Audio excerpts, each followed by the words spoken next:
എന്റെ എല്ലാ പ്രിയപ്പെട്ട കൂട്ടുകാർക്കും നമ്മുടെ പുതിയ വീഡിയോയിലേക്ക് സ്വാഗതം. ഇന്നത്തെ നമ്മുടെ വീഡിയോ കല്യാണ സദ്യകളിലും മറ്റുള്ള ആവശ്യങ്ങളിലും ഒഴിച്ചുകൂടാനാവാത്ത ഒന്നാണ് സാമ്പാർ. ഈ ഒരു സദ്യ സാമ്പാർ വളരെ രുചികരമായിട്ടും ഏവർക്കും ഇഷ്ടപ്പെടുന്ന സ്വാദിലും ഒരിക്കലുണ്ടാക്കി നോക്കിയാൽ വീണ്ടും വീണ്ടും ഉണ്ടാക്കി കഴിക്കാനും പറ്റുന്ന അത്രയും ടേസ്റ്റി ആയിട്ടുള്ള നല്ലൊരു സാമ്പാറാണ്. ഈ ഒരു സദ്യ സാമ്പാറിന്റെ വീഡിയോ നമ്മുടെ ചാനലിൽ വൈറലായ ഒരു വീഡിയോ കൂടിയാണ്. ഇന്നും എല്ലാവരും ഒരുപാട് ഇഷ്ടത്തോടു കൂടി കാണുന്ന നമ്മുടെ ഈ ഒരു വീഡിയോ ഓണം സ്പെഷ്യലായിട്ട് ഒന്നുകൂടെ നിങ്ങളുടെ മുന്നിലേക്ക് എത്തിക്കുവാണ്. നല്ലൊരു സാമ്പാർ തയ്യാറാക്കി എടുക്കുന്നതിനായിട്ട് വീഡിയോ ഫുള്ളായിട്ടൊന്ന് കണ്ട് സപ്പോർട്ട് ചെയ്യണേ. അതുപോലെ വീഡിയോ കണ്ടുകൊണ്ടിരിക്കുമ്പോൾ നിങ്ങൾക്ക് ഇഷ്ടപ്പെടുവാണെങ്കിൽ തീർച്ചയായിട്ടും നമ്മുടെ ചാനൽ ഒന്ന് ഫോളോ ചെയ്യാനും വീഡിയോ കുറിച്ചുള്ള അഭിപ്രായങ്ങളെല്ലാം കമന്റ്സ് ആയിട്ട് അറിയിക്കാനും വീഡിയോ കണ്ടുകൊണ്ടിരിക്കുമ്പോൾ തന്നെ നിങ്ങളുടെ വിലയേറെ ലൈക്കായി തരാനും മറക്കരുത്. അപ്പോൾ എങ്ങനെയാണ് വളരെ രുചികരമായിട്ടുള്ള സദ്യ സാമ്പാർ തയ്യാറാക്കി എടുക്കുന്നതെന്ന് നമുക്ക് വീഡിയോയിൽ കണ്ടു നോക്കാം.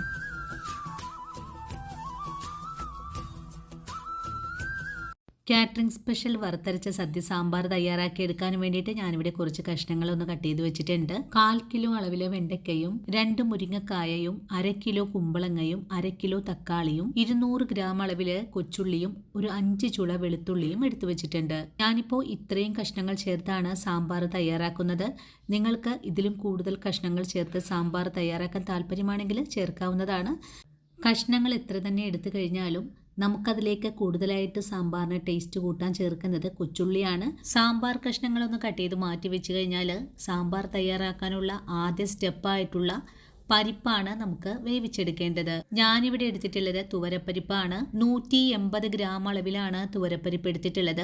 തുവരപ്പരിപ്പ് നല്ലതുപോലെ കഴുകി ഒന്ന് വെള്ളത്തിൽ കുതിർത്തി വെച്ചിട്ടുള്ളതാണ്. കുതിർത്തിയ പരിപ്പ് വെച്ചിട്ട് സാമ്പാർ തയ്യാറാക്കിയാൽ നമ്മുടെ സാമ്പാറിന് നല്ല കൊഴുപ്പൊക്കെ കിട്ടുന്നതാണ്. ഇനി നമുക്ക് പരിപ്പ് വേവിച്ചെടുക്കുന്നതിനായിട്ട് കുക്കറിലേക്ക് കൂടെ മാറ്റിയിട്ടുണ്ട്. പരിപ്പ് വേവിച്ചെടുക്കാൻ തുടങ്ങുമ്പോഴേക്കും നമുക്കിതിലേക്ക് കുറച്ച് കാര്യങ്ങൾ ചേർക്കണം. ഒരു 5 അല്ലി വെളുത്തുള്ളിയും നമ്മൾ നേരത്തെ കാണിച്ച കൊച്ചുള്ളിയും 1/4 ടീസ്പൂൺ അളവിലും കുറച്ചായിട്ട് മഞ്ഞൾപ്പൊടിയും 3 പച്ചമുളക് ഒന്ന് കൈകൊണ്ട് ഒടിച്ചും ചേർക്കുന്നുണ്ട്. പച്ചമുളകിൻ്റെ കൂടെ തന്നെ 1 സ്പൂൺ അളവിൽ വെളിച്ചെണ്ണയും 1/4 ടീസ്പൂൺ അളവിൽ കായപ്പൊടി കൂടെ ചേർക്കുന്നുണ്ട്. നിങ്ങളുടെ കൈവശം കായക്കട്ടയാണ് ഉള്ളതെങ്കിൽ ഈ ഒരു സമയത്ത് ചേർക്കാവുന്നതാണ്. ഇനി നമുക്ക് കുറച്ച് മല്ലിയിലയും കൂടെ ആവശ്യമായിട്ടുണ്ട്. മല്ലിയില കൈകൊണ്ട് നല്ലതുപോലെ ഒന്ന് പൊടിയായി കീറിയതിന് ശേഷം പരിപ്പിലേക്ക് ചേർക്കുവാണ്. ഇനി പരിപ്പിലേക്ക് ആവശ്യമായ ഉപ്പും കൂടി ചേർത്തിട്ട് നല്ലതുപോലെ ഇളക്കി ഒന്ന് യോജിപ്പിച്ചു കൊടുക്കാം. ശേഷം കുക്കർ ഒന്ന് മൂടിയിട്ട് അടുപ്പിൽ വെച്ച് കൊടുത്ത് 3 വിസിൽ വരുന്നത് വരെ നല്ലതുപോലെ ഒന്ന് വേവിച്ചെടുക്കാം. പരിപ്പ് വെന്ത് വരുന്ന സമയം കൊണ്ട് നമുക്കിതുപോലെ ഒരു വലിയ നാളികേരത്തിന്റെ പകുതി ഭാഗം ഒന്ന് തിരുമ്മി വെക്കണം. പരിപ്പ് 3 വിസിൽ കൊണ്ട് തന്നെ വെന്ത് വന്നിട്ടുണ്ട്. നമ്മൾ നേരത്തെ കാണിച്ച നാളികേരത്തിൽ നിന്നും 1/2 മുറിയാണ് എടുത്തിട്ടുള്ളത്. ഇനി വേണ്ടത് 1/4 ടീസ്പൂൺ അളവിൽ ഉലുവയും 1 നുള്ളു ജീരകവും 1/4 ടീസ്പൂൺ കുരുമുളകും 1 പിടിയോളം കറിവേപ്പിലയും കൂടി ചേർത്ത് തേങ്ങ നല്ല മെറൂൺ കളറിലേക്ക് ആയി വരുന്നത് വരെയും ഒന്ന് ഫ്രൈ ചെയ്തെടുക്കണം. തേങ്ങയിലെ വെള്ളമയൊക്കെ ഒന്ന് വറ്റി ഒന്ന് മുരിഞ്ഞു വരുന്ന സമയത്ത് നമുക്കിതിലേക്ക് 2 സ്പൂൺ അളവിൽ വെളിച്ചെണ്ണയും കൂടി ഒഴിച്ചു കൊടുത്തിട്ട് നല്ലതുപോലെ ഒന്നുകൂടെ വറുത്തെടുക്കണം. വെളിച്ചെണ്ണ ഒഴിച്ച് സാമ്പാറിൻ്റെ വറവൊന്ന് വറുത്തെടുക്കുമ്പോഴാണ് നമ്മുടെ സാമ്പാർ നല്ല മെറൂൺ കളറിലേക്ക് ആയി വരുന്നതും. വെളിച്ചെണ്ണ ഒഴിച്ചു കൊടുത്ത് വറുക്കാൻ താല്പര്യമല്ലെങ്കിൽ ഈ ഒരു സ്റ്റെപ്പ് അങ്ങ് ഒഴിവാക്കാവുന്നതാണ്.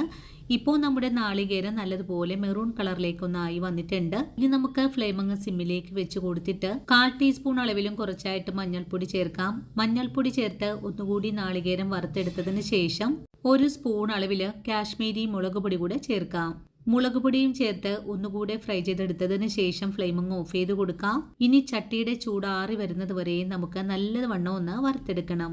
ഇപ്പോൾ നമ്മുടെ വറവ് നല്ലതുപോലെ മൂത്ത് പാകമായി വന്നിട്ടുണ്ട്. ഇനി ഫ്ലെയിം ഓഫ് ചെയ്ത് കൊടുത്തതിന് ശേഷം നമുക്കിത് ചൂടാറാനായിട്ട് മാറ്റി വയ്ക്കണം. അതിനുശേഷം ഒരു മിക്സിയുടെ ജാറിലിട്ട് ഒന്ന് അരച്ചുകൂടെ വയ്ക്കണം. ഇനി നമുക്ക് സാമ്പാർ തയ്യാറാക്കാൻ തുടങ്ങാം. ഇതിനായിട്ട് ചുവടുകട്ടിയുള്ള ഉരുളിയടപ്പിലേക്ക് വെച്ചിട്ടുണ്ട്.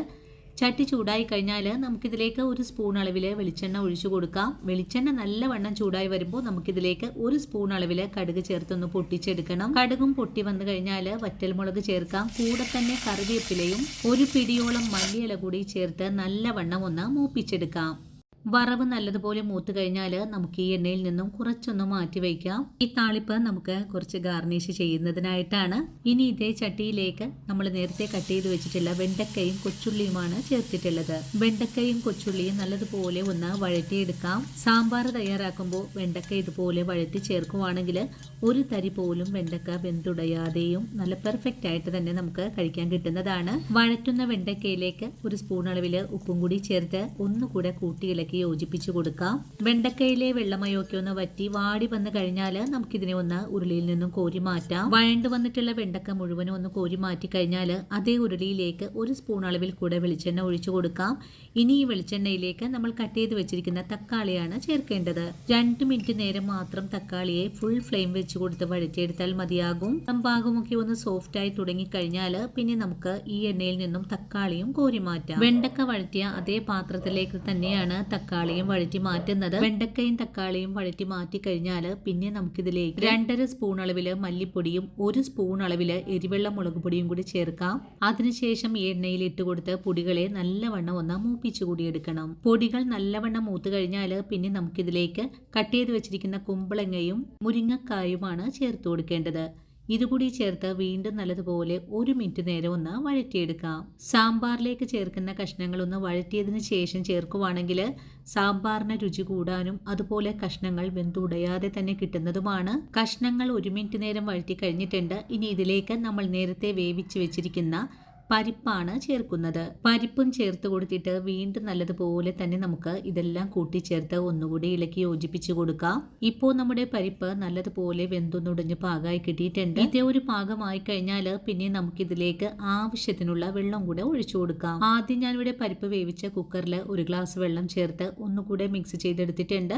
അതിനുശേഷം നമുക്കിതിലേക്ക് കുറച്ചുപ്പും കൂടി ചേർക്കണം. അതിനുശേഷം കഷ്ണങ്ങളൊന്ന് വെന്ത് വരുന്നതിനായിട്ട് ഒന്ന് മൂടിയും കൂടെ വെച്ചു കൊടുക്കാം. അപ്പോൾ നമ്മുടെ പരിപ്പ് ചേർത്തിട്ടുള്ള സാമ്പാർ കഷ്ണങ്ങൾ നല്ലതുപോലെ ഒന്ന് തിളച്ചൊക്കെ തുടങ്ങിയിട്ടുണ്ട്.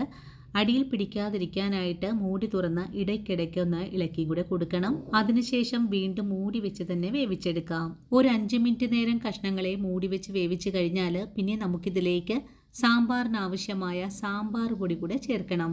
ഞാനിവിടെ 3 ടേബിൾ സ്പൂൺ അളവിലാണ് സാമ്പാർ പൊടി എടുത്തിട്ടുള്ളത്. ഇനി സാമ്പാർ പൊടിയിലേക്ക് കുറച്ച് വെള്ളവും കൂടെ ഒഴിച്ചു കൊടുത്ത് നല്ലതുപോലെ ഇളക്കി ഒന്ന് മിക്സ് ചെയ്തെടുക്കാം. സാമ്പാർ പൊടി നല്ലതുപോലെ വറുത്ത് പൊടിച്ചെടുത്തിട്ടുള്ളതിനാൽ ഇതുപോലെ തന്നെ ചേർത്താൽ മതിയാകും. ഇനി മിക്സ് ചെയ്തെടുത്ത സാമ്പാർ പൊടിയെ വേവിച്ച് വെച്ചിരിക്കുന്ന കഷ്ണങ്ങളിലേക്കാണ് ചേർക്കേണ്ടത്. അതിനുശേഷം ഒന്നുകൂടി കൂട്ടി ഇളക്കി യോജിപ്പിച്ച് കൊടുക്കാം. ഇതിന്റെ കൂടെ തന്നെ സാമ്പാറിന് ആവശ്യമായ പുളിവെള്ളവും കൂടെ ഒഴിച്ചു കൊടുക്കാം. പുളിവെള്ളം ഒഴിച്ചു കഴിഞ്ഞാൽ പിന്നെ നമുക്കിതിലേക്ക് ആവശ്യത്തിനുള്ള വെള്ളം കൂടി ചേർത്ത് നല്ലവണ്ണം മിക്സ് ചെയ്തെടുക്കാം. നമ്മുടെ സാമ്പാറിന്റെ കൊഴുപ്പിന് ആവശ്യമായ വെള്ളമാണ് ഒഴിച്ചു കൊടുക്കുന്നത്. ഞാനിപ്പോൾ 1.5 ലിറ്റർ വെള്ളം ഇതിലേക്ക് ചേർത്തിട്ടുണ്ട്. വെള്ളം കൂടി ചേർത്ത് വീണ്ടും നല്ലതുപോലെ ഇളക്കി യോജിപ്പിച്ചതിന് ശേഷം കുറച്ചുകൂടെ ഉപ്പ് ചേർക്കുന്നുണ്ട്. വീണ്ടും മൂടിയടച്ച് ഒന്ന് തിളച്ചു വരാനായിട്ട് വെയിറ്റ് ചെയ്യാം. സാമ്പാർ ഇപ്പോൾ തിളച്ചു തുടങ്ങിയിട്ടുണ്ട്. ഇനി ഇതിലേക്ക് നമ്മൾ നേരത്തെ വഴറ്റി മാറ്റിയിട്ടുള്ള കഷ്ണങ്ങൾ കൂടി ചേർത്ത് ഒന്നുകൂടി കൂട്ടി ഇളക്കി യോജിപ്പിക്കുവാണ്. കഷ്ണങ്ങളും കൂടി ചേർത്ത് കഴിഞ്ഞാൽ വീണ്ടും നല്ലവണ്ണം തന്നെ ഒന്ന് ഇളക്കി യോജിപ്പിച്ചിട്ട് ഒന്നും കൂടി തിളച്ച് വരാനായിട്ട് വെയിറ്റ് ചെയ്യണം. ഈ ഒരു സമയത്തും നമ്മുടെ സാമ്പാർ ആവശ്യത്തിനുള്ള കട്ടിയോടുകൂടി തന്നെയാണ് ഇരിക്കുന്നത്. അതിനുശേഷം നമുക്ക് ഈ സാമ്പാർ പെട്ടെന്ന് തന്നെ ഒന്ന് തിളച്ച് കിട്ടുന്നതിനായിട്ട് ഒന്നുകൂടെ മൂടി വെച്ച് തന്നെ വേവിച്ചെടുക്കാം. ഒരു 2 മിനിറ്റ് നേരം ഇതുപോലെ തന്നെ ഒന്ന് വെന്തു വരട്ടെ. 2 മിനിറ്റ് കൊണ്ട് തന്നെ നമ്മുടെ സാമ്പാർ നല്ലതുപോലെ ഒന്ന് തിളച്ചൊക്കെ വന്ന് തുടങ്ങിയിട്ടുണ്ട്. ഇനി ഒന്നുകൂടി അടിച്ചേർത്ത് ഇളക്കി യോജിപ്പിച്ച് കഴിഞ്ഞാൽ പിന്നെ നമുക്കിതിലേക്ക് ഒരു കാര്യം കൂടെ ചേർക്കേണ്ടതുണ്ട്. സാമ്പാറിന്റെ ഉപ്പും പുളിയൊക്കെ ഒന്ന് ക്രമീകരിക്കുന്നതിനായിട്ട് 2 ടേബിൾ സ്പൂൺ അളവിൽ ശർക്കര പാനിയും, നിങ്ങളുടെ കൈവശം ശർക്കര പാനിയില്ലെങ്കിൽ ശർക്കരയോ പഞ്ചസാരയോ ചേർത്ത് കൊടുത്താൽ മതിയാകും. ശർക്കര പാനിയും കൂടി ചേർത്ത് ഒന്നുകൂടെ കൂട്ടിയിളക്കി യോജിപ്പിച്ച് കഴിഞ്ഞാൽ പിന്നെ നമുക്കിതിലേക്ക് നമ്മൾ നേരത്തെ വറുത്ത് വെച്ചിട്ടുള്ള നാളികേരം അരച്ചെടുത്തതാണ് ചേർക്കുന്നത്. അരപ്പും കൂടി ചേർത്ത് കഴിഞ്ഞാൽ ഒന്നുകൂടി കൂട്ടിയിളക്കി യോജിപ്പിച്ചെടുക്കുവാണ്. നമ്മളിന്ന് തയ്യാറാക്കിയ ഈ ഒരു സാമ്പാറിന്റെ അളവുകൾ വെച്ചിട്ട് 20 പേർക്ക് സദ്യയിൽ വിളമ്പാനുള്ള അളവുണ്ട്. ഇനിയിപ്പോൾ അരപ്പ് ചേർത്ത് കഴിഞ്ഞാൽ സാമ്പാർ നല്ലവണ്ണം വെട്ടിത്തിളച്ച് തുടങ്ങിയിട്ടുണ്ട്. ഇനി നമുക്കുടൻ തന്നെ ഫ്ലെയിം അങ്ങ് ഓഫ് ചെയ്ത് കൊടുക്കണം. സാമ്പാർ തയ്യാറാക്കി എടുക്കുമ്പോൾ അല്പം ലൂസായിട്ടാണ് നമുക്ക് തയ്യാറാക്കി എടുക്കേണ്ടത്. അല്ലെങ്കിൽ ഇരുന്നൊന്ന് ചൂടാറി വരുമ്പോഴേക്കും സാമ്പാർ ഒന്ന് കട്ടിയായിട്ടൊക്കെ വരാൻ സാധ്യത കൂടുതലാണ്. ഇനി നമ്മുടെ സാമ്പാറിന് നല്ലൊരു മണമൊക്കെ കിട്ടുന്നതിനായിട്ട് 1/2 സ്പൂൺ അളവിൽ കൂടെ കായപ്പൊടി ചേർക്കുവാണ്. ഇനി നമ്മുടെ സാമ്പാറിന് പ്രത്യേക രുചിയൊക്കെ കിട്ടുന്നതിനായിട്ട് കാറ്ററിംഗുകാരുടെ സീക്രട്ടായ നെയ്യ് കൂടെ ചേർക്കുന്നുണ്ട്. 1 സ്പൂൺ അളവിൽ നെയ്യും കൂടെ ചേർത്ത് കഴിഞ്ഞാൽ പിന്നെ നമുക്കിതിലേക്ക് ചേർക്കേണ്ടത് നമ്മൾ നേരത്തെ വറുത്ത് മാറ്റി വെച്ചിട്ടുള്ള താളിപ്പാണ്. താളിപ്പ് കൂടി ചേർത്ത് കഴിഞ്ഞാൽ നമ്മുടെ വളരെ ടേസ്റ്റി ആയിട്ടുള്ള സദ്യ സാമ്പാർ ഇവിടെ റെഡിയാണ്. ഇനി നമുക്ക് ഈ സാമ്പാറിനെ ഒന്നുകൂടെ മൂടി വെച്ച് കൊടുക്കാം. ഒരു 10 മിനിറ്റിന് ശേഷം വീണ്ടും മൂടി ഒന്ന് തുറന്നുകൂടെ നോക്കാം. ഇപ്പോൾ കണ്ടല്ലോ കൂട്ടുകാരെ, എത്ര രുചികരമാണ് നമ്മുടെ സദ്യ സാമ്പാർ. കല്യാണ പന്തികളിലും മറ്റുള്ള ആവശ്യങ്ങളിലും ഒരുപാട് ഇഷ്ടത്തോടു കൂടി തന്നെ വിളമ്പുന്ന വറുത്തരച്ച സദ്യ സാമ്പാർ ഇവിടെ റെഡിയാണ്. എല്ലാവരും ഈ വർഷത്തെ ഓണത്തിന് ഇതേ ഒരു രീതിയിൽ തയ്യാറാക്കി നോക്കണം. തയ്യാറാക്കി നോക്കിയിട്ട് നിങ്ങൾക്ക് ഈ സാമ്പാറിൻ്റെ ടേസ്റ്റ് ഒത്തിരി ഇഷ്ടപ്പെടുവാണെങ്കിൽ തീർച്ചയായിട്ടും നമ്മുടെ ചാനൽ ഒന്ന് ഫോളോ ചെയ്യാൻ മറക്കരുത്. അതുപോലെ വീഡിയോയെക്കുറിച്ചുള്ള അഭിപ്രായങ്ങളെല്ലാം കമൻസ് ആയിട്ട് അറിയിക്കാനും മറക്കരുത്. ഇനിയിപ്പോൾ ആദ്യമായിട്ട് നമ്മുടെ വീഡിയോസ് കാണുന്ന കൂട്ടുകാർ ആരെങ്കിലും ഉണ്ടെങ്കിൽ നമ്മുടെ ചാനൽ ഒന്ന് ഫോളോ ചെയ്യണേ. ചാനൽ ഫോളോ ചെയ്തിട്ട് ആ കുഞ്ഞു ബെല്ലൈക്കണും കൂടെ ഓൾ ഓപ്ഷൻ അടിച്ചിടാനും മറക്കരുത്. അപ്പോഴാണ് ഞാനിടുന്ന പുതിയ പുതിയ വീഡിയോസ് എല്ലാം തന്നെ നിങ്ങളുടെ കയ്യിലെ നോട്ടിഫിക്കേഷൻ വഴി എത്തുന്നത്. ഇനിയും നിങ്ങൾക്ക് വേണ്ടിയിട്ട് പ്രയോജനകരമായിട്ടുള്ള നല്ല നല്ല വീഡിയോസൊക്കെ ആയിട്ട് ഞാൻ നാളെ ഓടിയെത്തുന്നതാണ്.